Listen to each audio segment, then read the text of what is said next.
welcome to Grand Rounds. So today we have two outstanding speakers to look at various aspects of carcinogenesis. The first is Lloyd Cantley, who's a professor of medicine in the section of nephrology. And most cancers arise from epithelial cells, but they actually can often undergo a very interesting transition to more mesenchymal properties, which includes invasiveness and spread. And so we think understanding this transition will be very important for understanding how to prevent progression of cancer. So Lloyd will explain his studies on FOXC2 and EMT.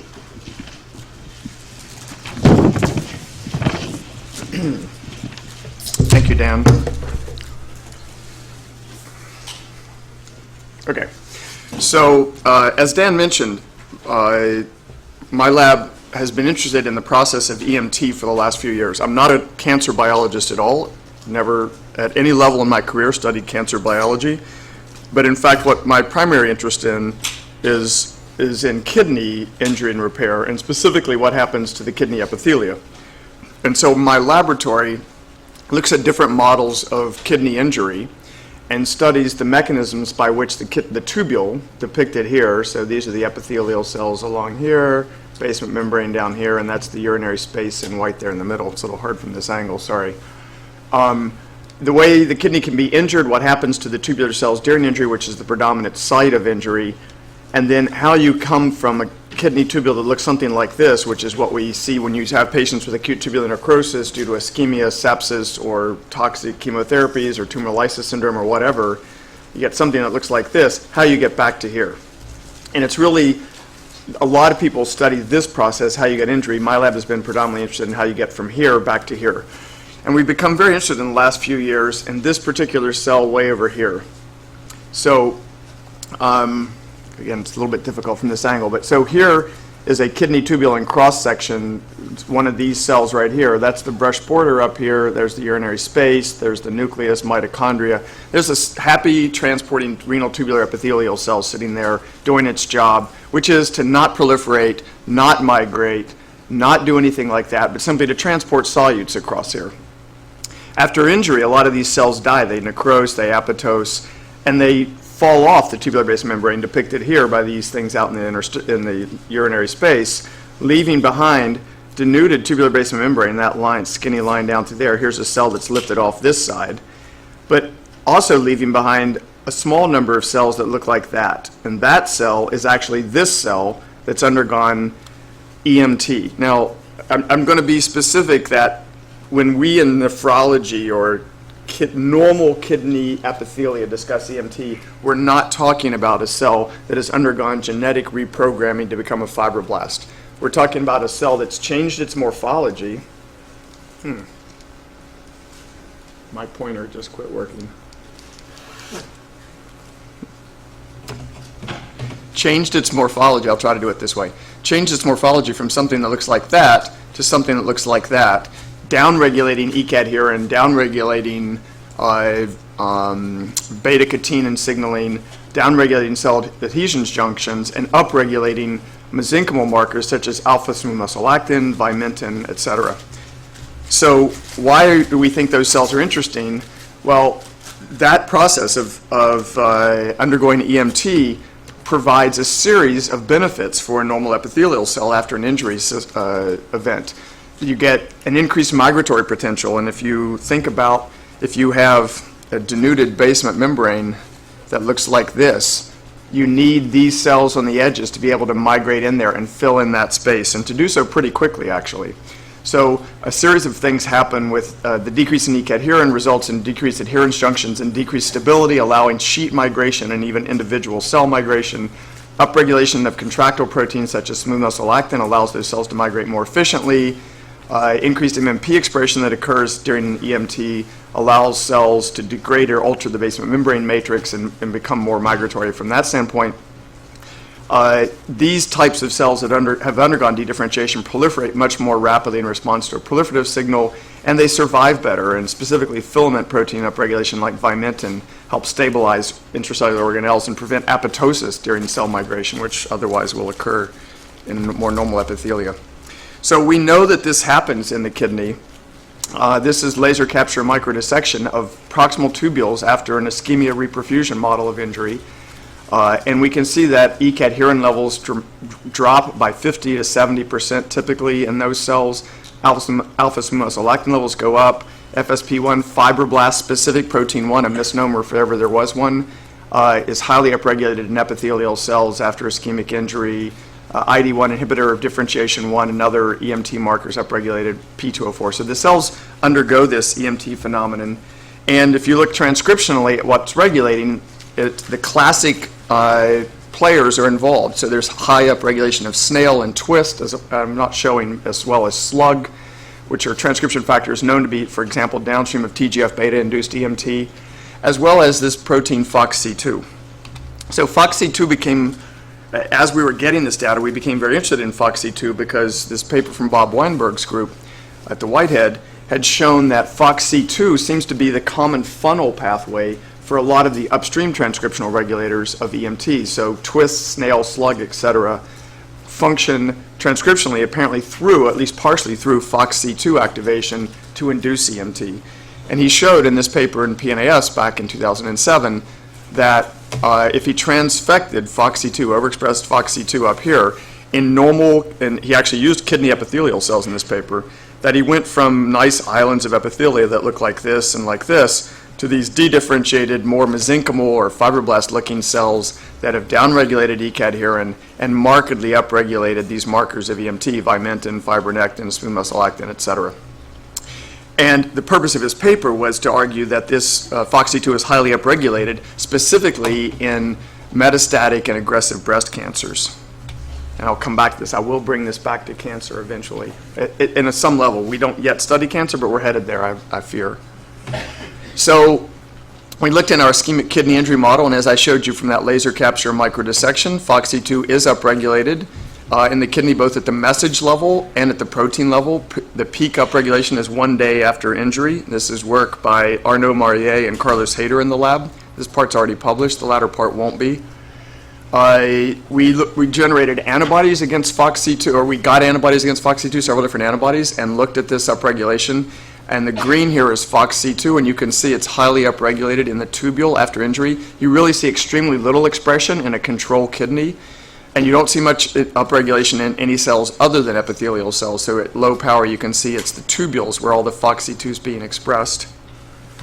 And when we look specifically at what tubules, again, if we went to laser capture microdissection where we can cut out the proximal tubule specifically and avoid other things, the majority of that upregulated expression was in the proximal tubule.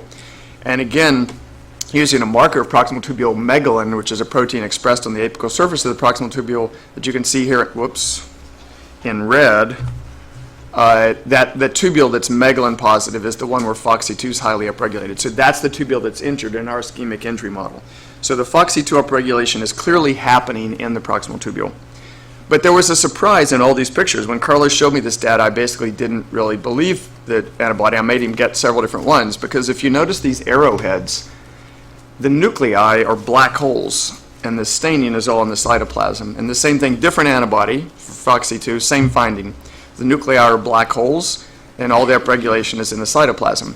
Well, as I told you in that paper from Weinberg's group, they argue that upregulation of FOXC2 in these aggressive malignant breast cancers is driving EMT because it's acting as a transcription factor. Well, my cell biology course, when I took it, had transcription factors acting in the nucleus, and so I was a little bothered by the fact that this transcriptional regulator of EMT was only upregulated in the cytoplasm in our cells. So we cultured out both primary cultures of tubular epithelial cells and immortalized tubular epithelial cells and looked at them in vitro, and again, we saw nice upregulation of FOXC2 in these cultured cells, excluding the nucleus. Again, the nuclei are always holes, and we went then to fractionation of the cells, and you can nicely see FOXC2 in the cytosolic extract, shown here with GAP-DH staining, so this is cytosol, whereas the nuclear extract in this lane, staining lamin AC, really did not have FOXC2. So these normal epithelial cells, which tubule epithelial express, which clearly express FOXC2, restrict it to the cytoplasm. And not only that, but when we looked at a model, an in vitro model, essentially of EMT, and again, I'm using this word in the sense of change in expression profile, not completely reprogramming the cell. if we culture our renal epithelial cells in a sparse condition, they express very little E-cadherin, but they do express vimentin and smooth muscle actin, i.e. you would consider these cells to have undergone EMT. They look like fibroblasts. There's very little FOXC2 expressed in those cells. Conversely, as they get confluent and upregulate E-cadherin and alpha-catenin and downregulate these mesenchymal markers, now is when they're expressing high levels of FOXC2. So it seemed backwards. It didn't make sense. Why are the cells, why is FOXC2 only in the cytoplasm, and why is it correlating with a more epithelial phenotype? So we knocked down FOXC2 using an shRNA approach in our normal kidney epithelial cells. All this is still normal kidney epithelia. And when we knocked it down, shown here, here's the Western blot showing reduced FOXC2 when we knock it down, and here's the quantitation of multiple experiments. Knocking down FOXC2 reduced E-cadherin and alpha-catenin and had no effect on these markers of mesenchymal phenotype. So in fact, it appears, and I have other data to support this, but I'm going to leave it for now, that cytosolic FOXC2, in fact, in some way that we don't yet understand, stabilizes E-cadherin, stabilizes the adherens junction complex, stabilizes cells as epithelia. And this panel over here is a single cell migration assay, and it just shows that if you knock down FOXC2 and lose E-cadherin, the cells actually migrate better. So it's the exact opposite of what you would have predicted if you thought FOXC2 is a driver of EMT, because if you knocked down FOXC2 and it was driving EMT, you would expect to see more E-cadherin and less migration. So this did not make a ton of sense to us initially. So then we were concerned about Weinberg's study. Well, maybe somehow it's a difference in the cell type. They used a different kind of kidney epithelial cells than us. Maybe it's just a wrong result. But we found the exact same thing as them. If we transfected FOXC2 and overexpressed it, so now we're not knocking it down, we're overexpressing the protein. Now the same thing happened to E-cadherin levels. They went down, just as Weinberg had shown, and the same phenomenon that we got when we knocked down endogenous FOXC2. But now we also saw this upregulation of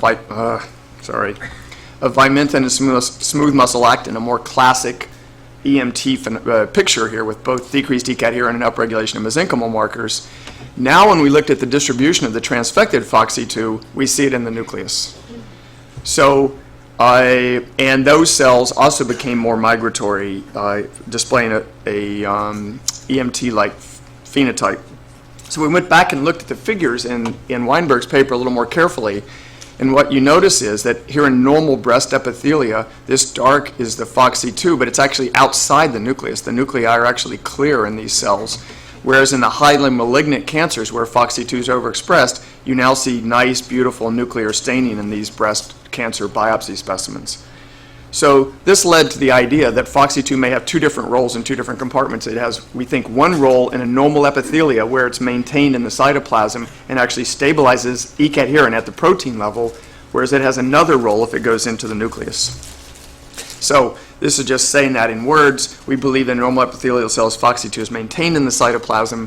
In that setting, it maintains E-cadherin levels and keeps cells epithelial, and we actually believe that's its role. That's why it's upregulated in acute kidney injury, not to induce EMT, but to actually stabilize E-cadherin. But that non-physiologic overexpression of FOXC2, as we did and Weinberg did with transfection, but also as may happen with cancer, and I'll come back to this at the very end, we don't have a lot of data about this last part of it yet. But certainly if you non-physiologically overexpress FOXC2, now we see it in the nucleus, and in the nucleus, we were predicting that nuclear FOXC2 may actually be driving this transcriptional effect. So after our two papers came out, a series of papers now have come out in the last year where people are now analyzing FOXC2 in different tumor types, and it's turning out that in several different epithelial tumors, it's been found in colorectal cancer, esophageal cancer, lung cancer, and breast cancer, that FOXC2, when people divide patients based on whether their tumors are FOXC2 high or FOXC2 low, FOXC2 high tends to correlate with high local invasion, lymph node invasion, and worse prognosis than FOXC2 low. So it appears to fit with this idea that high FOXC2 expressing tumors may be undergoing this EMT phenomenon, and as Dan said, driving a more invasive metastatic phenotype. And this is sadly for you, probably, the last data I'm going to show that has nothing to do with cancer specifically. So Diana Golden, who's the one who's taken over this project, who I'm going to present her data next, has gotten various cell lines, and this is her early data looking at those cell lines. So here again is our normal proximal tubule cells in which FOXC2 is present in the cytosol but not in the nucleus. Here is the cytosolic extract of two different breast cancer cell lines. The 231s are more invasive than 436, but they're both estrogen receptor negative invasive breast cancers. And you can see that in both of those, there's very obvious nuclear FOXC2. And in fact, in the 231, the more invasive one, there is more nuclear than cytoplasmic FOXC2. So this at least is consistent with the model that I've been presenting so far. And we're very interested in why it's in the nucleus in these cells. And I'm not going to have the answer for that, but I'm going to show you what we have looked at in the normal system. So again, being a kidney epithelial, normal epithelial biologist, not an oncologist, I was interested in what is it in a normal epithelial cell that keeps it in the cytoplasm? Why isn't it going into the nucleus normally, since it's a transcription factor?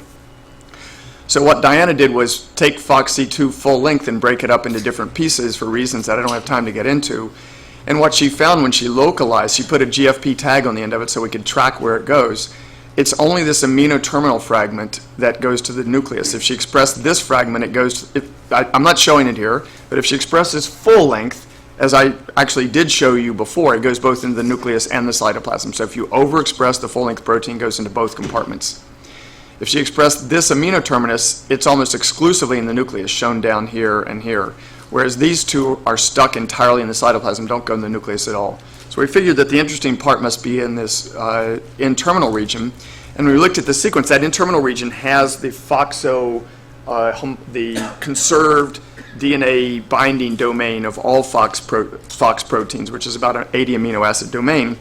And buried within that is this highly conserved casein kinase 2 phosphorylation, putative, not known previously, casein kinase 2 phosphorylation site, this serine residue right here.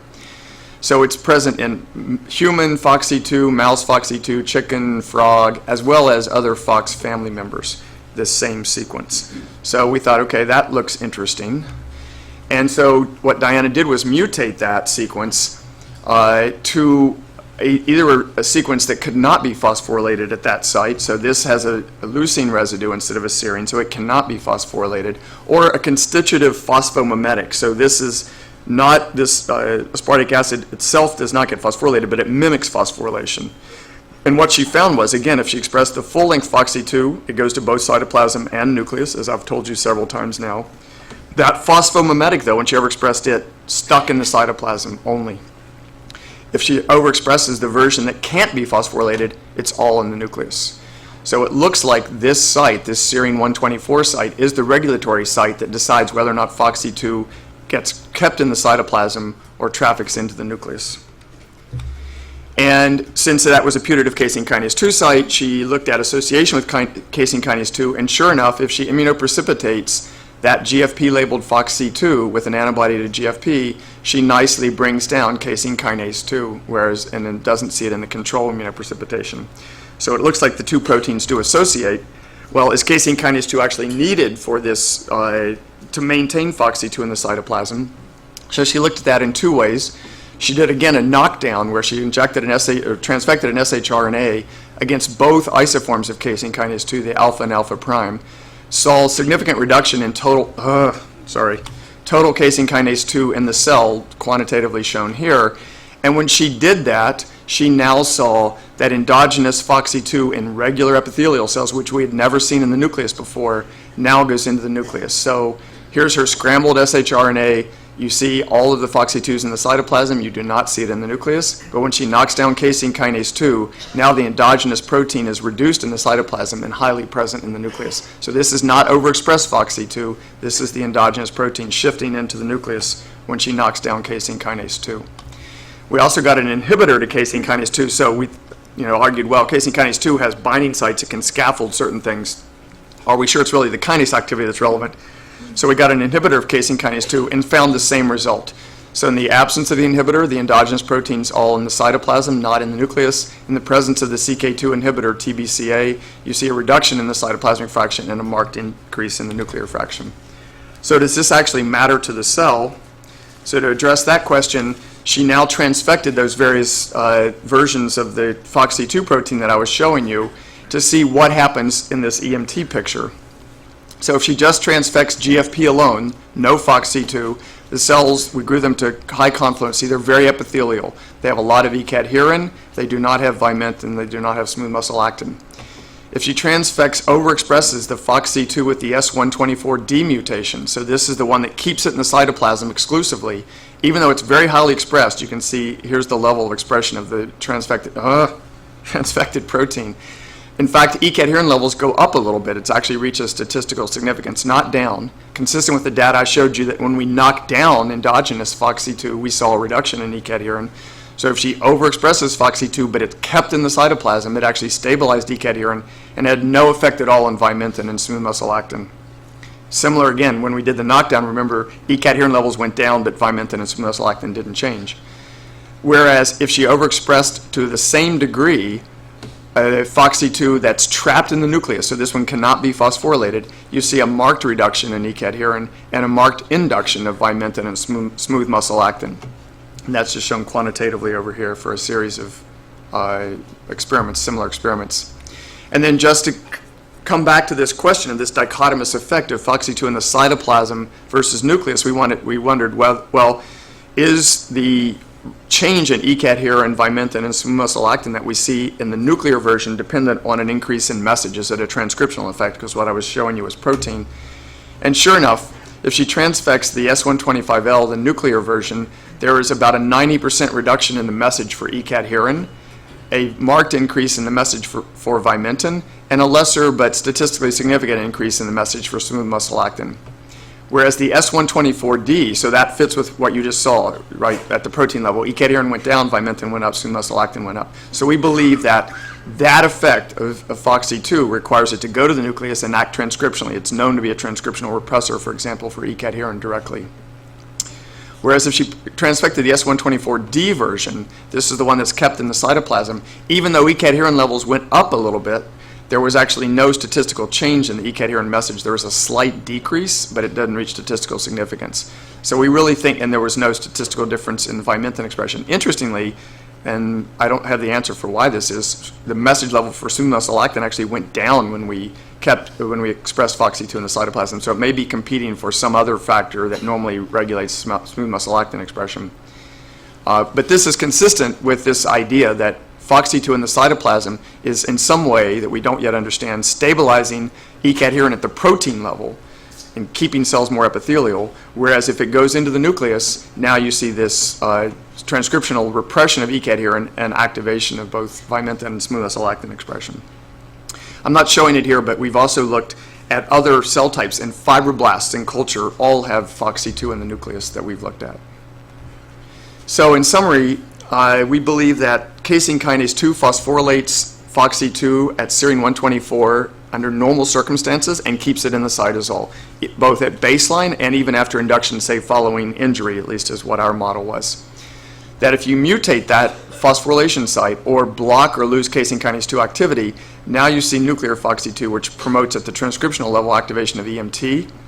That overexpression of FOXC2 in our hands by transfection, but potentially in tumors, results in this increased nuclear localization via a mechanism that we don't know, and I'll show some thoughts about that in a second.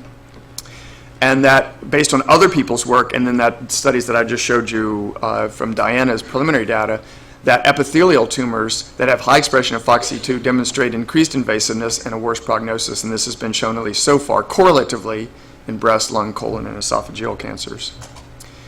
So what are we thinking about right now? Well, we kind of have two levels of interest in this. So this, as I said, the fact that this appears to be dysregulated in cancer has excited Diana a lot, and she's actually put in several applications for funding to pursue this in cancer models. And one of those is, what promotes nuclear localization of FOXC2 in epithelial malignancies? Is it simply overexpression?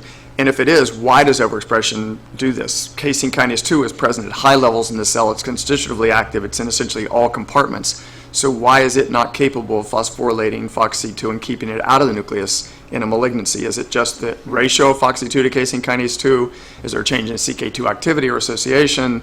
Or is there an increase in the associated phosphatase activity? And I'm particularly interested in the phosphatase because that could be a potential target. So if you inhibited the phosphatase that dephosphorylates that site, you might be able to promote more FOXC2 staying in the cytoplasm, prevent FOXC2 translocation to the nucleus, and therefore slow rates, say, of tumor invasiveness, lymph node invasion, et cetera.